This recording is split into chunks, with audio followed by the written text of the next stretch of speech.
Hey everyone, welcome back to my channel. It's Christina with Read.Pray.Disney. Here on this channel, we like to talk all things Disney, from planning to packing to pins to books. So if you are wanting to come on that journey with me, go ahead and hit that like and subscribe. I would love to have you. So today is our next installment of, you guessed it, Rebel Rose. It's getting better. We're gonna go through chapters 12, 13, and 14 today. And in these chapters, we're gonna find a little magic. We're gonna find Mrs. Potts. Mind-blowing. I think she's probably my new favorite person. Or it used to be inanimate object, now turned back to person.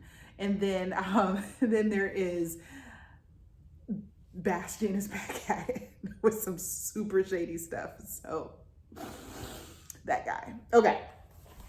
So when we left off, or if you guys remember, Bastian had convinced Leo to go on a tour of Avion and go see the nobles, where Belle's idea was you shouldn't spend time going to see the nobles. The commoners need you. They need to see who their king is. We need to hear their problems and so forth.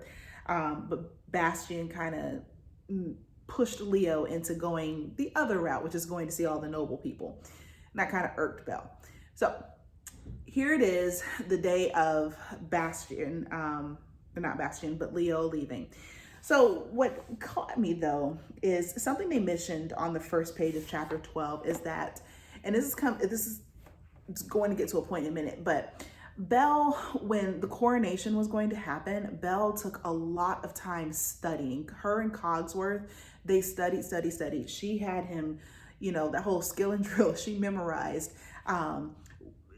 royals, like what she memorized. She memorized royal history. She memorized the monarchies of the world, various philosophies of governance and social order.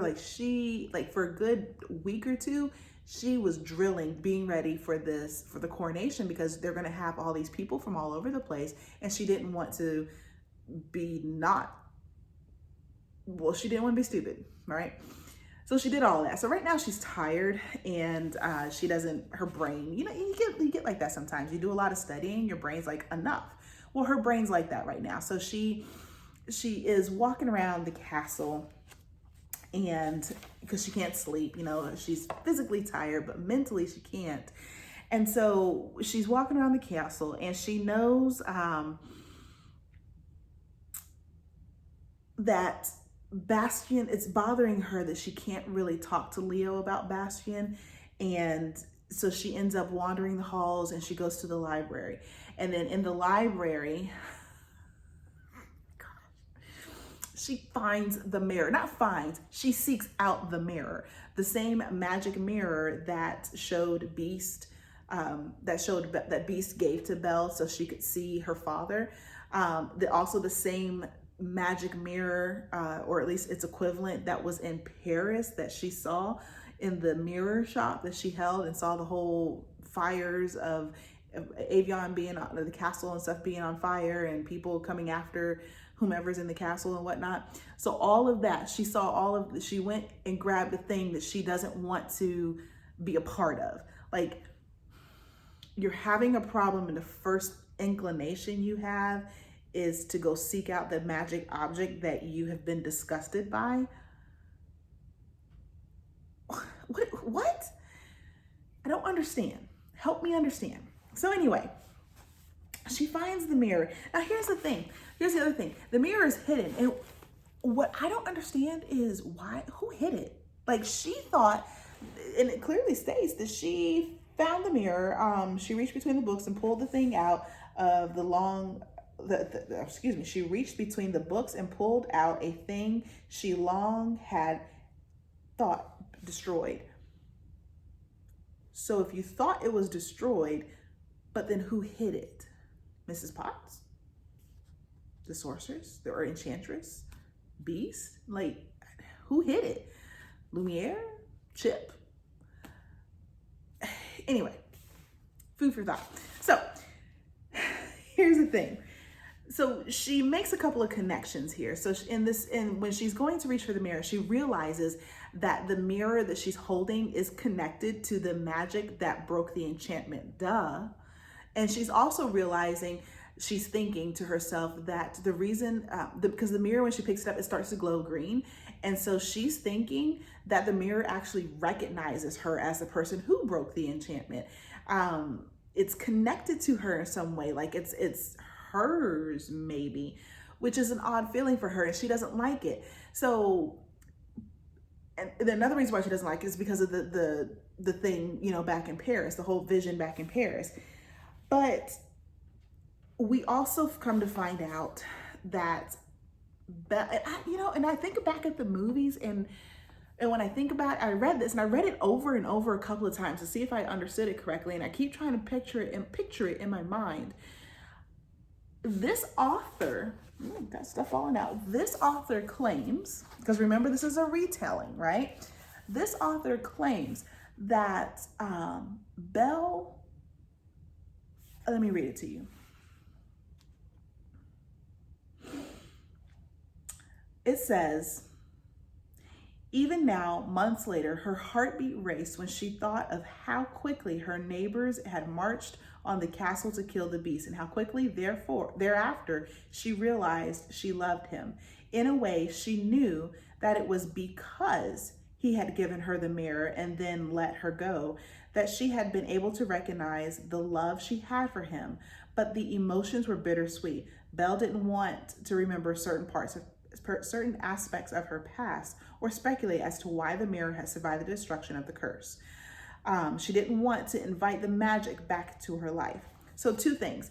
I really wrote, for a person who loves to read about magic, why are you so standoffish by it? But anyway, here's the other thing. Y'all, according to this author, Belle didn't love Beast until essentially he died. So it was the action, the way this author is explaining it, it's the action of Beast giving Belle the mirror to go see her father, and his subsequent death that made her love him. That's when she realized, because up until then, it specifically says that she was content with her life as him being the Beast, and you know, being in the castle and being with the castle people and so forth. She was content, but she wasn't in love. She didn't realize she loved him until, again, he died. And I thought that, I don't know if I agree with that, because I feel like when we watched the movies, part of the reason why we love the movies, because we felt her growing in love with him, when we felt him growing in love with her. But this author is claiming that wasn't love, that was just contentment. That was acceptance of her situation and not being so about it. She's like, okay, I could probably deal with this, you know? That was baffling to deal with. So anyway, back to this mirror. Okay, so she's in this, she's in the library, and she's holding the mirror and it's glowing. She's like, no, I don't want to see this. You know, I don't want to, but you went there and you picked it up. But then you're coming back, I don't want to see this. So then she gets ready to put it down, but then she looks into it and realizes it's not her face. It's the face of the sorceress or the enchantress back at the from Paris, from in the mirror shop. And Belle's like, oh, and of course, I mean, that would scare anyone. But the enchantress is like, hey, hold on, don't go nowhere. You need to listen to me. And Belle's like, what do you mean I gotta listen to you? She's like, you may not want to, but you need to. So Belle's like, okay, what you got to say, magic mirror? Because, you know, it's nighttime and I'm really gonna sleep. So Belle, the magic mirror why is it always magic mirrors? I just thought about that. Wasn't there, we have another whole, was it Snow White in the magic mirror? Like, I don't know what's the deal. Anyway, so the enchantress says to Belle that she needs to be careful, and she needs to remember, you know, what's going on with Avion. And specifically, she says, I know you don't trust me, but you must listen to at least what I have to say. You must not wait for others to save Avion. You need to trust your instincts and become the queen you are capable of being. She drops that nugget and she pieces out. Well, not really. Belle's like, I don't know what you're talking about. You cray, because you in a mirror. And she puts the mirror back and she leaves. And not just leaves, she runs. But you sought out the mirror in the first place? Why run from it? It's like this tug and pull, it's push and pull, but it drives me crazy. Anyway, so and here's my other thought. If you are, for a person who is a learned person, a self-learned person, wouldn't you want to ask questions? Like all of that studying you did for the coronation, all of that studying you did about, who's who and what they believe and all that other stuff, you can't put that same effort into figure out how to save Avion by asking this woman who's right here in front of you, look, let's have this talk and let's talk this through. Instead, you run.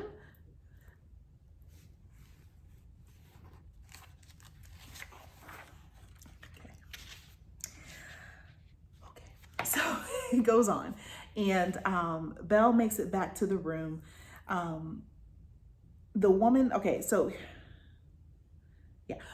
makes it back to the room, and things are amiss. So remember, this is the same night. Belle makes it back to the room because she's all razzled and frazzled. So she's like, screw this, I'm gonna go to bed. And she gets in a room, and Leo, you know how you could tell things are wrong. So Leo is not in bed. He's like crouched in a corner or whatever, and he's having these nights. Now remember, we talked about this. Leo's having nightmares, and he's having another nightmare, but this time his nightmare is really, really bad. And here's another opportunity, in my opinion, for Belle this is an opportunity to work on your relationship, girl. Like, you can reach out to your husband and just like, go ahead and come clean. Even in his time of turmoil and angst and this, whatever it is with his nightmares, you can talk to him, but you're choosing not to. This is what happens. And side note, as much as I talk about this author, Thorold, y'all, Leo has some really good lines. So anyway, he goes, she's like, what's going on? What's wrong? He goes, I was the beast. I was the beast. I was him again. I felt his claws in my hands, his fangs in my mouth. And this kind of startled Belle. And she goes, you aren't the beast anymore. Like, chill, dude. You're not the beast anymore. And he goes, but I am him, Belle. Don't you understand? His voice was frantic. I lived as him for so long. He will always be a part of me. And Belle's like, ooh, maybe you're right. Okay. But she refuses to kind of so he's pouring his heart out to her, and she's placating, I think. I know she loves him, but I feel like you don't really love him. Like, I don't know, because if it were me, would I do the same thing? Would I hide? Is it human nature to hide your secrets to protect others? Think about that. Okay. So anyway, she's asking him, like, what was the deal with this nightmare? And he goes, it's worse. Normally, and it's the same stuff before. He was like, normally it's just, I have a fear of losing Avion. I have a fear of losing you. But this time, it felt different. He goes, normally when I'm in a nightmare, I'm grounded to you. I know it's a nightmare, and eventually I can pull through. He said, but this time I didn't feel that. And he got scared, and he felt lost. And she's like, why would you feel like that? And he goes, she goes, did you think somebody took me? Did you think somebody was trying to steal me or something? He's like, no, I felt that you left on your own volition. Guilty much? Like, it sounds like a guilty conscience, but anyway. And he goes, of course. She goes, of course you would think of the worst thing, right? I think guys tend to do that. But anyway, so he goes on and they talk about stuff. And then he goes, losing you or losing my kingdom used to be my worst fear.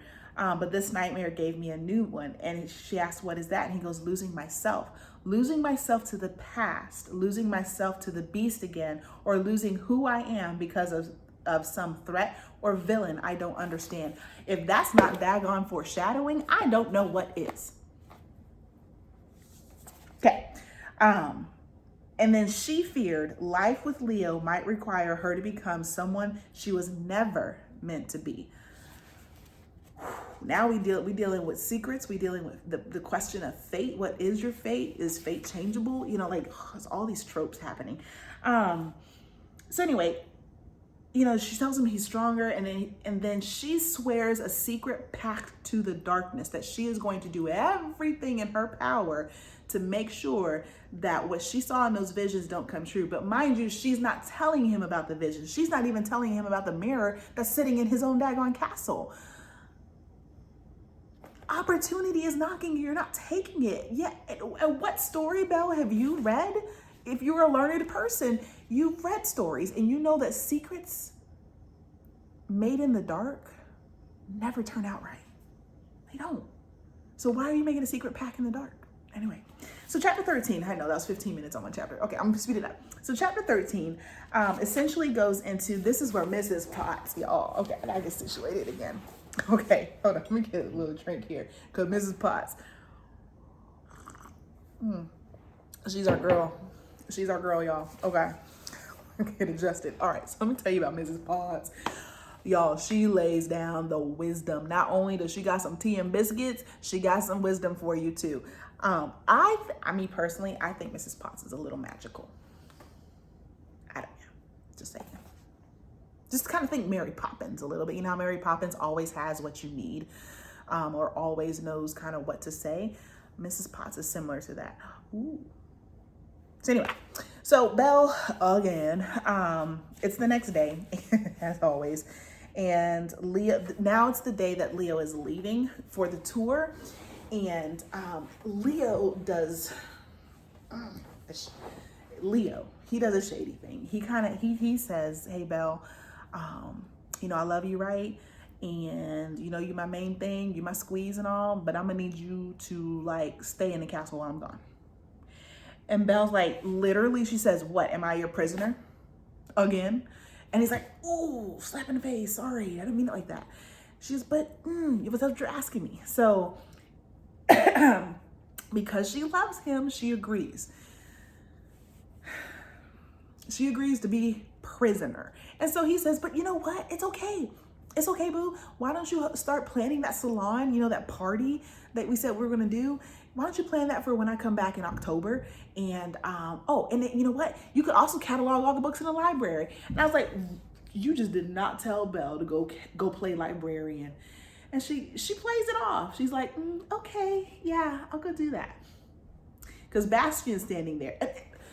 Bastian comes up and he's like, hey, if y'all two ain't done wasting everybody's time, we got to go. Like, y'all got to go. And Belle is blindsided by the fact that Leo is leaving Bastian there to keep her company and to help rule the kingdom while he's gone, to look over it while he's gone. If you could hear it in my mind, if I was Belle, I'd be like bleepity bleep bleep bleep, like it's on, right? So anyway, Belle and Leo leaves, right? But Belle and Bastian have this kind of, hold on, what came first? Because I don't want to mess it up. He goes,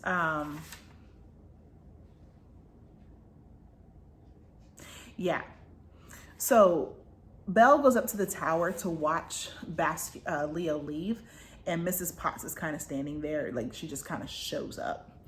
And she shows up, and mind you, the other night, well, not yet, Mrs. Potts shows up and she's like, dearie, it's okay. It's gonna be all right.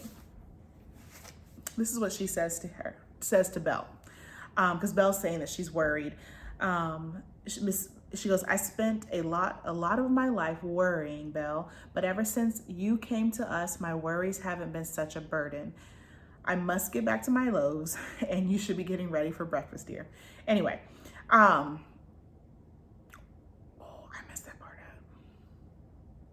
up. Okay, I'm sorry, y'all. I skipped ahead. Look, let me just put it out to you this way. So what happens is Belle waves by. What I messed up was Belle waves by first, and then Bastian and Belle get to having a conversation. He's like, hey, you get to look after books. Aren't you so happy? That should make your heart just ecstatic with joy, being all kinds of condescending. And she's like, yes, I am so happy I get to catalog these books. And he's like, great, you'll be busy. And she goes, yeah, I will be busy. I'm going to catalog these books for the people of Avion. And he's like, what you mean? What you mean for the people of Avion? She goes, yeah, I'm going to open up the library and let the people come through. And Bastion's like, whoa, really? You going to do that? She's like, yeah, but I'm going to do that. Mic drop. And she rolled out. And it was so funny because you could hear in her voice the sarcasm. It was just dripping, and she felt like she got one on him, right? So anyway, but Belle then has another conversation with Mrs. Potts, and what Mrs. Potts helps Belle to understand, and I just think it's amazing because Mrs. Potts, Belle why am I saying divulge? She kind of confides in Mrs. Potts. She says, he's asking me to be a prisoner again. Only Mrs. Potts can understand this, right? Because, they were all there together, right? So Mrs. Potts, she tells her, she says, hold on. So Belle says, that's why I said I would, Belle confessed. I don't want to cause him any more stress. And you, what about your stress? Mrs. Potts asked, making a noise of pure exasperation. We women are always twisting ourselves into knots for those we love without a care or consideration for how it might affect us. She reached for Belle's hand and shook it slightly. You must always consider your own feelings as much as you consider his, more even. I suppose you're right. I'm always right, dearie. I know this isn't how you envisioned your life with Leo. And I think it's funny that Mrs. Potts calls him Leo. She doesn't call him Your Highness. She doesn't call him Beast. She doesn't call him Master. She calls him Leo. So she goes, yeah. So essentially, and right up until Paris, I almost believed you'd be able to hold on to the way things used to be. And Belle goes, but now everything's different. Mrs. Potts nodded, but you don't have to be. And she goes, what you mean? Mrs. Potts says, you're right. Everything is different. Everything has changed. Borders, titles, allegiances. My point is that amid all of this upheaval, you can stay the same. You can be consistent, the constant the kingdom needs you to be. The person you are now is the same person who saved our kingdom. Why should you ever want to change into someone else? I love you, Mrs. Potts. I love Leo's lines. I will say, Miss Thorold, girl, you did your thing with Mrs. Potts and Leo. Like Mrs. Potts, she's bringing what we need to the story. She's giving Belle the nuggets of wisdom, because Belle at this point has just been running and running. She's giving Belle these nuggets of wisdom and giving her the edge she needs to fight, the edge that she needs, that little Jiminy Cricket telling her, it's going to be okay. Fight for who you are. Do I agree wholly that Belle should? I think everyone should change. But in this situation, I get what she's saying. You being you is what got us here to begin with. So carry on being you. Don't be afraid of that.